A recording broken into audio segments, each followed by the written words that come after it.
What is up, guys? It's me, Casual Ranger. Wanted to show you all my player home. I've put a lot of work into it and I'm pretty excited, and a lot of you have kind of commented, and those of you who've seen it said you love it. So I wanted to make this video. This particular home that I have decided to purchase, it's Bouldertree Refuge. It's in Green Shade. It's down by the Drowned Coast on the southwest coast of Green Shade. Costs 190,000 gold, or if you want to go the crown route, 3,500 unfurnished or 4,400 furnished. It's a medium Bosmer home. Can hold 200 furnishings, or if you're ESO plus member like myself, 400. 20 trophies, 6 collectibles, and has a 12-player cap. This is my main Aurelius Draco and his dog Decimus, and we are going to show you around the Bouldertree Refuge.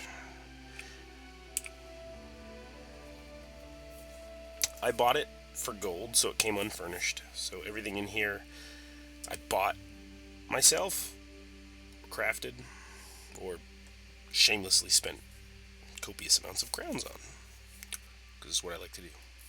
Crown store is kind of my thing. Excuse me. Excuse my voice, I'm a little sick, so let everything load here. So all these trees that you see I added myself. We'll start here on the ground level, and we'll kind of just walk around here. This is where I keep my mounts. My Imperial Horse and my Cabbage Eduardo.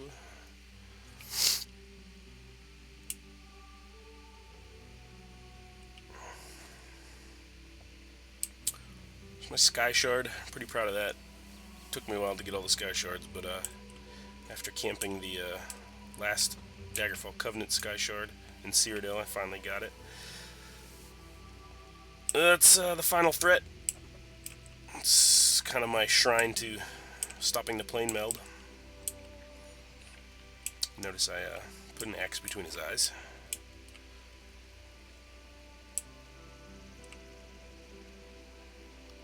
So we'll walk down over here. You can kind of go under this bridge. It's kind of neat. Like I said, all these trees that I added. The purple ones and the pink ones with the falling petals, those are from the Jesters Festival.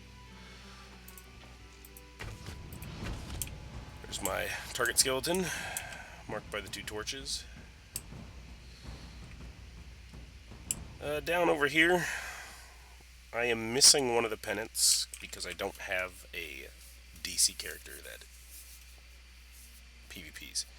So, my plan is to add the DC one in the middle with the Imperial standard over the top, kind of showing that there's strength through unity, and there should be one united Tamriel instead of the 3 banners warring with each other in a civil war. Over here is a black banner, and then a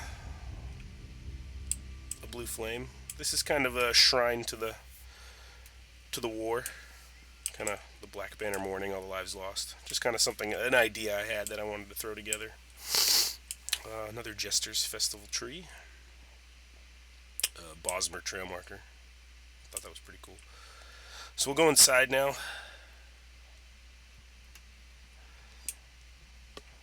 I have added the Provisioner sign, these Khajiit drapes. I thought were a nice touch.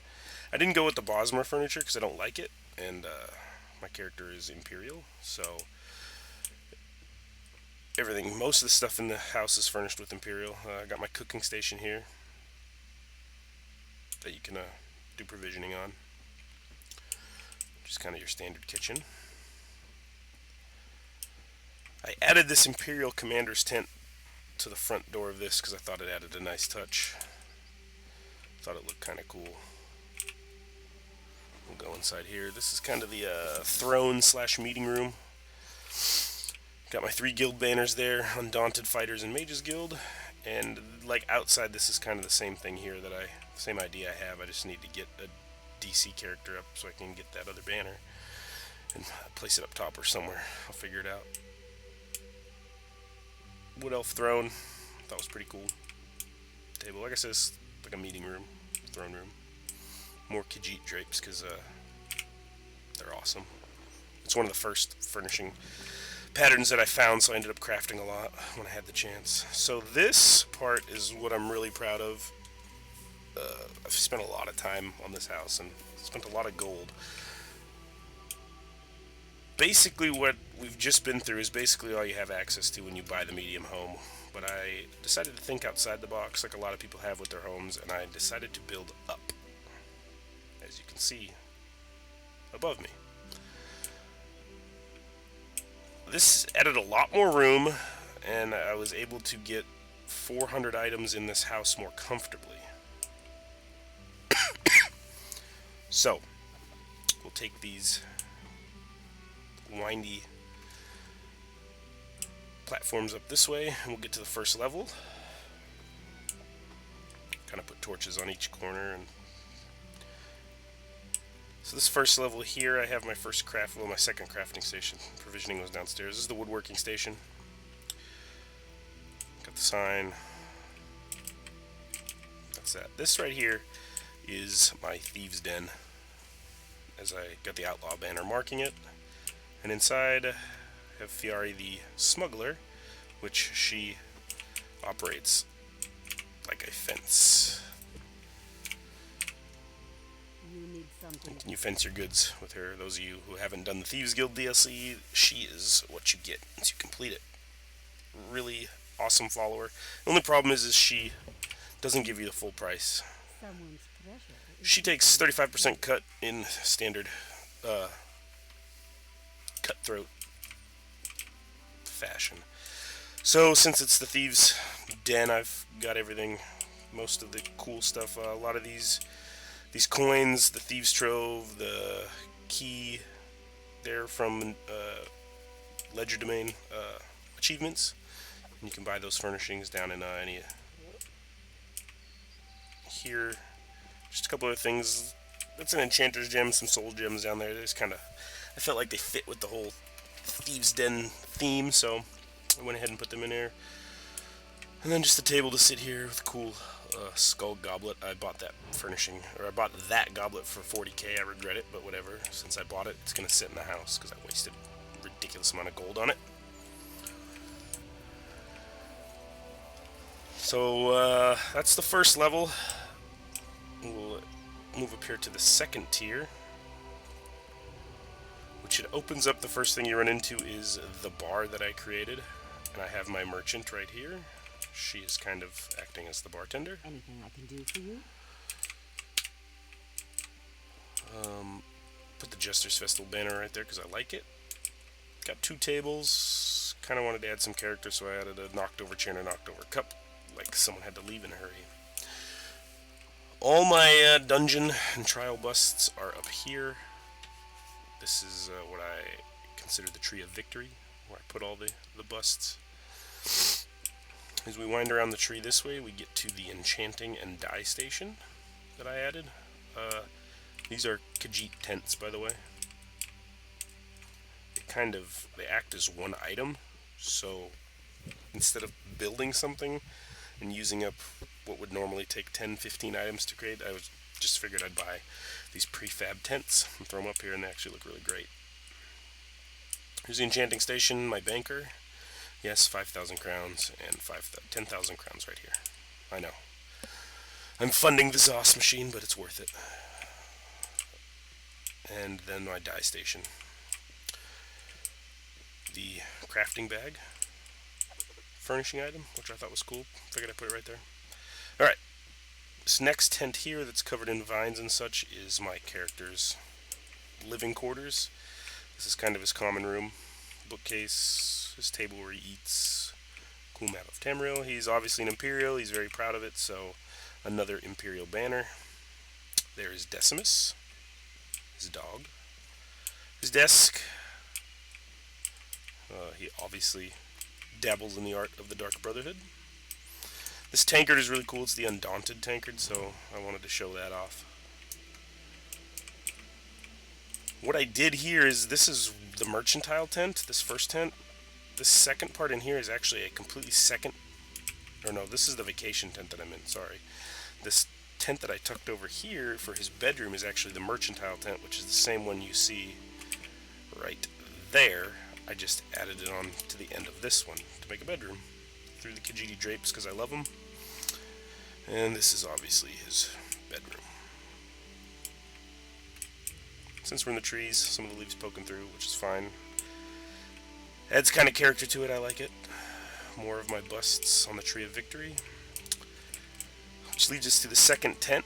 So I have 3 assistants in this home, and it didn't make any sense to just have them standing around without a place to live, so I gave them a living quarters in here, 4 bunk beds.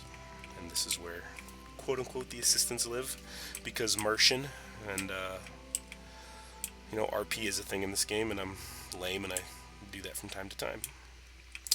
So that is the living quarters. I thought this banner was really cool. It's the Dark Elf Tapestry. Mafala creeping on us up there. Breton sconces look amazing, so I crafted a few of those. Excuse me, I'm sorry, I'm sick. I'm trying to get over this, but I really want to get this video out to you guys. But yeah, so this is the living quarters. Moving on. I finished this morning. This is my blacksmithing station. Anvil. It's a Khajiit fire pit, but I figured it looked good. Only thing I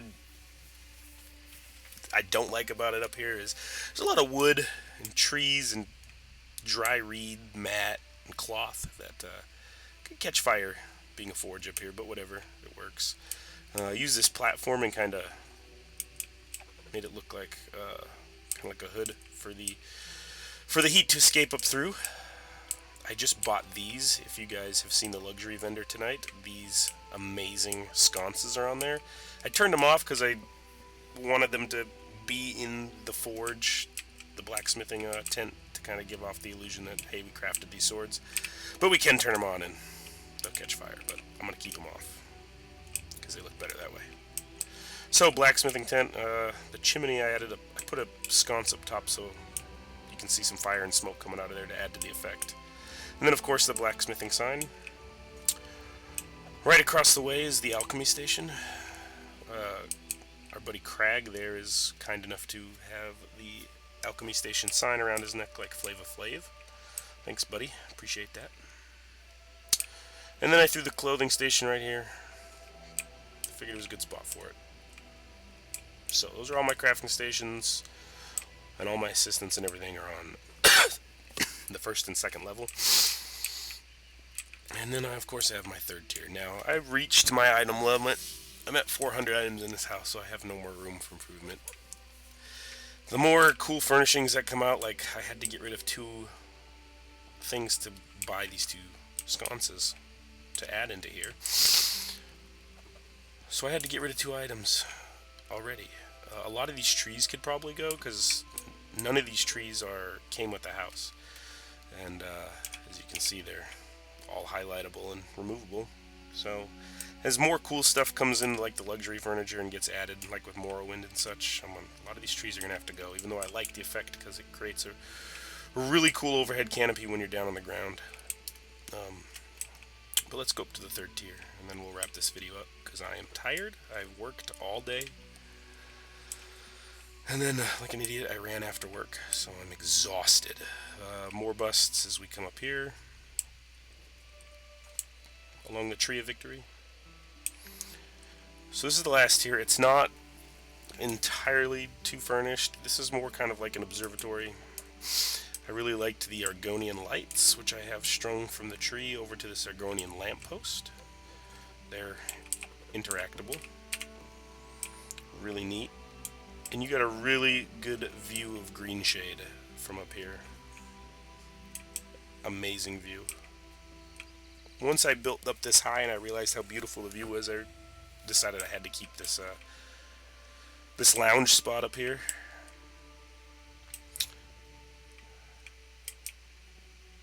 As you can see, the view is just great. And there's not a lot up here. And there really doesn't need to be, because this is, like I said, more of an observatory. You can just come up here and see the sights. So that's it, guys. That is my home. I hope you enjoyed it.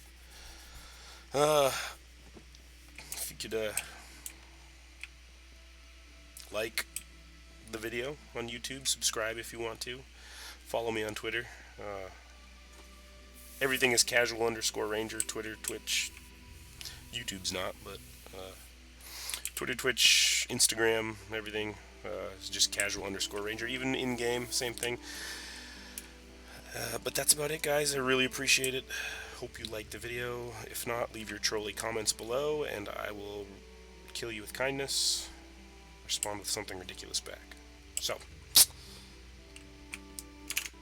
hope you guys have a good night, and I will talk to you later.